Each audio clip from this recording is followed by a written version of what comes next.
Ce que j'ai voulu dire avec t'es où, c'est ils se disent les uns aux autres t'es où? Est-ce que t'es là? Est-ce que t'es au rendez-vous? Est-ce que t'as fait attention à moi? Est-ce que tu m'aimes?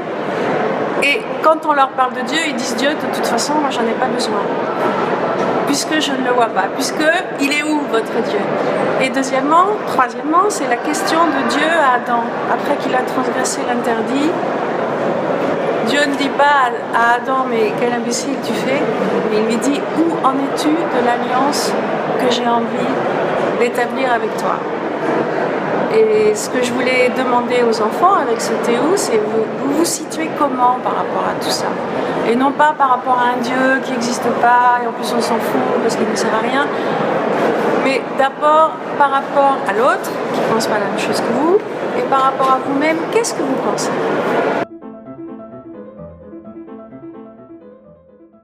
Changement anthropologique pour nous, mais pour eux, ça ne change pas. Eux, ils sont aujourd'hui, ils sont jeunes et ils ne se posent pas la question d'avant, ils se posent la question de maintenant. Et c'est ça qu'ils ont à nous apporter. C'est cette traduction de tout ce qu'on a pu vivre, nous, qui ne connaissent pas et qui ne comprennent pas.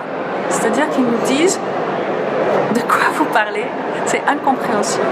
Par contre, avec ce Théo qu'ils ont sur leur téléphone portable, ils nous disent il est où votre Dieu? À nous, il ne nous parle pas. Moi, ça ne me donne pas envie de le mettre dans mon répertoire. Alors c'est le collège, donc ils ont entre 10 et 15-16 ans. C'est une école catholique, mais qui n'avait de catholique que le nom. C'est-à-dire qu'il n'y avait pas de parents croyants, pas de famille croyante, pas de professeurs croyants, même plutôt le contraire.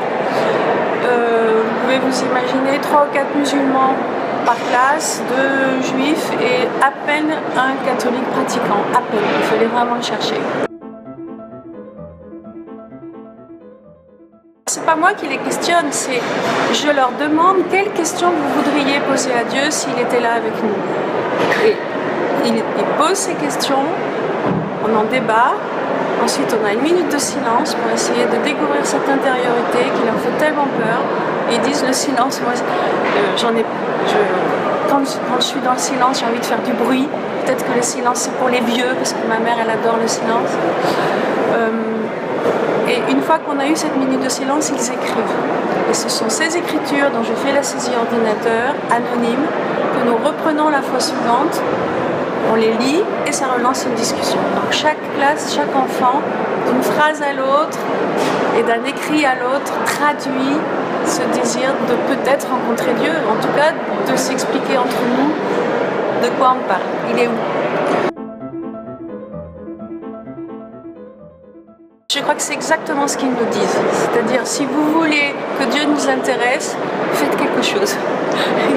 Parce que oui, ça nous intéresse énormément, mais pas le vôtre, le nôtre. C'est-à-dire, dit avec nos mots, dit avec notre colère, notre étonnement, voilà, avec ce que nous sommes.